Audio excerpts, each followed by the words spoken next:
कन्नड वेदिकेने देखील आपली भूमिका स्पष्ट केलेली आहे. धन्यवाद आपण दिलेल्या माहितीसाठी. आता पंतप्रधान नरेंद्र मोदी बोलतायत, थेट जाऊया. प्रथम दिवस है.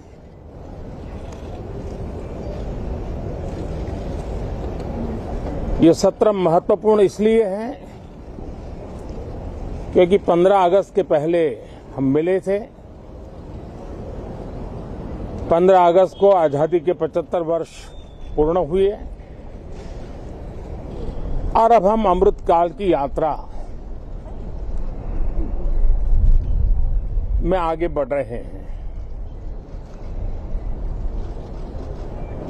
एक ऐसे समय हम लोग आज मिल रहे हैं जब देश को, हमारे हिंदुस्तान को G20 की मेजबानी का अवसर मिला है. विश्व समुदाय में जिस प्रकार से भारत का स्थान बना है, जिस प्रकार से भारत से अपेक्षाएं बढ़ी हैं और जिस प्रकार से भारत वैश्विक मंच पर अपनी भागीदारी बढ़ाता जा रहा है, ऐसे समय ये G20 की मेजबानी भारत को मिलना एक बहुत ही बड़ा अवसर है. ये G20 समिट ये सिर्फ एक डिप्लोमेटिक इवेंट नहीं है, लेकिन ये G20 समिट एक समग्र रूप से मैं भारत के सामर्थ्य को विश्व के सामने प्रस्तुत करने का अवसर है. इतना बड़ा देश, मदर ऑफ डेमोक्रेसी, इतनी विविधताएं, इतना सामर्थ्य, पूरे विश्व को भारत को जानने का एक बहुत बड़ा अवसर है और भारत को पूरे विश्व को अपना सामर्थ्य जताने का भी बहुत बड़ा अवसर है. पिछले दिनों मेरी सभी दल के अध्यक्षों से बहुत ही सानुकूल वातावरण में चर्चा हुई है. सदन में भी इसका प्रतिबिंब जरूर नजर आएगा. सदन से भी वही स्वर उठेगा जो भारत के सामर्थ्य को दुनिया में प्रस्तुत करने के लिए काम आएगा.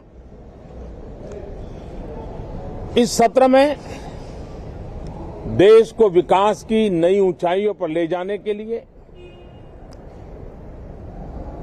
वर्तमान वैश्विक परिस्थितियों में भारत को आगे बढ़ाने के नए नए अवसर, उन सबको ध्यान में रख करके कई महत्वपूर्ण निर्णय इस सत्र में करने का प्रयास होगा.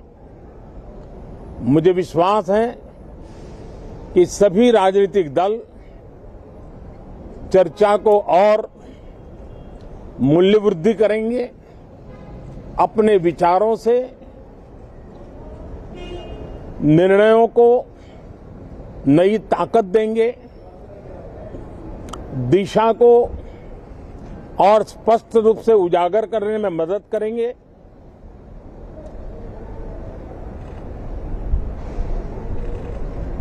पार्लियामेंट के इस टर्म का कार्यकाल का जो समय अभी बचा है, मैं सभी पार्टी के लीडर्स को और सभी फ्लोर लीडर्स को बहुत ही आग्रह करना चाहता हूं कि जो पहली बार सदन में आए हैं, जो नए सांसद हैं, जो युवा सांसद हैं, उनके उज्जवल भविष्य के लिए और लोकतंत्र की भावी पीढ़ी को तैयार करने के लिए हम ज्यादा से ज्यादा अवसर उन सबको दें, चर्चाओं में उनका भागीदारी बढ़े. पिछले दिनों करीब करीब सभी दलों के किसी न किसी सांसद से मेरी अनौपचारिक मुलाकातें जब भी हुई हैं, एक बात जरूर सब सांसद कहते हैं कि सदन में हो हल्ला और फिर सदन स्थगित हो जाता है, उससे हम सांसदों का नुकसान बहुत होता है। युवा सांसदों का कहना है कि सत्र न चलने के कारण, चर्चा न होने के कारण, हम जो यहां सीखना चाहते हैं, हम जो समझना चाहते हैं, क्योंकि ये लोकतंत्र की बहुत बड़ी विश्वविद्यालय है, हम उससे अछूत रह जाते हैं, हमें वो सौभाग्य नहीं मिल रहा है और इसलिए सदन का चलना बहुत जरूरी है। ये सभी दल के युवा सांसदों का खास तौर पर स्वर निकलता है। मैं समझता हूं कि और विपक्ष के जो सांसद है उनका भी ये कहना है कि डिबेट में हमें बोलने का अवसर नहीं मिलता है, उसके कारण सदन स्थगित हो जाता है, उसके कारण हो हल्ला होता है, उसके कारण हमें बहुत नुकसान होता है। मैं समझता हूं कि सभी फ्लोर लीडर, सभी पार्टी लीडर्स हमारे इन सांसदों की वेदना को समझेंगे, उनके विकास के लिए, देश के विकास में उनके सामर्थ्य को जोड़ने के लिए, उनका जो उत्साह है, उमंग है, उनका जो तजुर्बा है, उन सब का लाभ देश को मिले, निर्णयों में मिले, निर्णय प्रक्रियाओं में मिले, ये लोकतंत्र के लिए बहुत आवश्यक है। मैं बहुत ही आग्रह के साथ सभी दलों से, सभी सांसदों से इस सत्र को और अधिक प्रोडक्टिव बनाने की दिशा में सामूहिक प्रयास हो। इस सत्र में एक और भी सौभाग्य है कि आज पहली बार हमारे उपराष्ट्रपति जी राज्यसभा के सभापति के रूप में अपना कार्यकाल प्रारंभ करेंगे। उनका ये पहला सत्र होगा और पहला दिन होगा। जिस प्रकार से हमारे राष्ट्रपति द्रौपदी मुर्मू जी ने भारत की महान विरासत, हमारी आदिवासी परंपराओं के साथ देश को गौरव बढ़ाने में बहुत बड़ी भूमिका निभाई है, उसी प्रकार से एक किसान पुत्र उपराष्ट्रपति पद और आज राज्यसभा के सभापति के रूप में देश के गौरव को बढ़ाएंगे, सांसदों को प्रेरित करेंगे, प्रोत्साहित करेंगे। उनको भी मेरी तरफ से मैं अनेक अनेक शुभकामनाएं देता हूं। बहुत बहुत धन्यवाद साथियों, नमस्कार।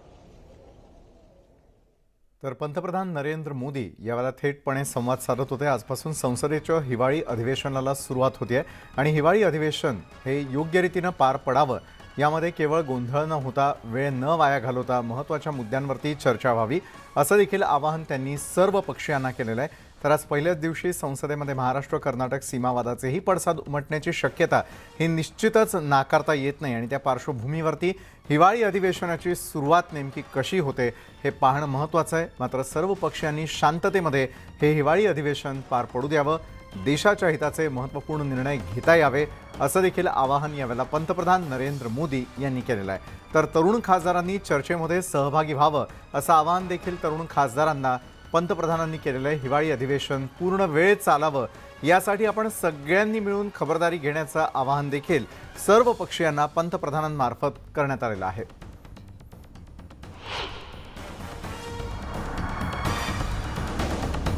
तर मोदींनी तरुण खासदारांना केलेलं आवाहन आपण सर्वांनी ऐकलेलं आहे। कारण आजपासून संसदेचं हिवाळी अधिवेशन सुरू होत आहे आणि या हिवाळी अधिवेशनाच्या कालावधीमध्ये शांततेच्या मार्गाने सर्व महत्त्वाच्या विषयांवरती चर्चा व्हावी अशा प्रकारचं आवाहन देखील त्यांनी केलेलं आहे।